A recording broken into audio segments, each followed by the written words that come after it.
اور ملک میں اصلاح کے بعد خرابی نہ کرنا، اور اللہ سے خوف رکھتے ہوئے اور امید رکھ کر دعائیں مانگتے رہنا۔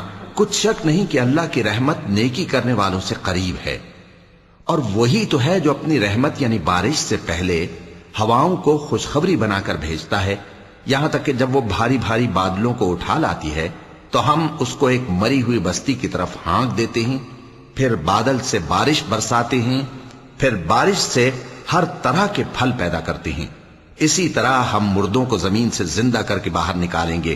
یہ آیات اس لیے بیان کی جاتی ہیں تاکہ تم نصیحت حاصل کرو۔ اور جو زمین پاکیزہ ہے اس میں سے سبزہ بھی پروردگار کے حکم سے نفیس ہی نکلتا ہے، اور جو خراب ہے اس میں سے جو کچھ نکلتا ہے ناقص ہوتا ہے۔ اسی طرح ہم آیتوں کو شکر گزار لوگوں کے لیے پھیر پھیر کر بیان کرتے ہیں۔ ہم نے نوح کو ان کی قوم کی طرف بھیجا تو انہوں نے ان سے کہا، اے میری برادری کے لوگو، اللہ کی عبادت کرو، اس کے سوا تمہارا کوئی معبود نہیں، مجھے تمہارے بارے میں بڑے دن کے عذاب کا بہت ہی ڈر ہے۔ تو جو ان کی قوم میں سردار تھے وہ کہنے لگے کہ ہم تمہیں کھلی گمراہی میں مبتلا دیکھتے ہیں،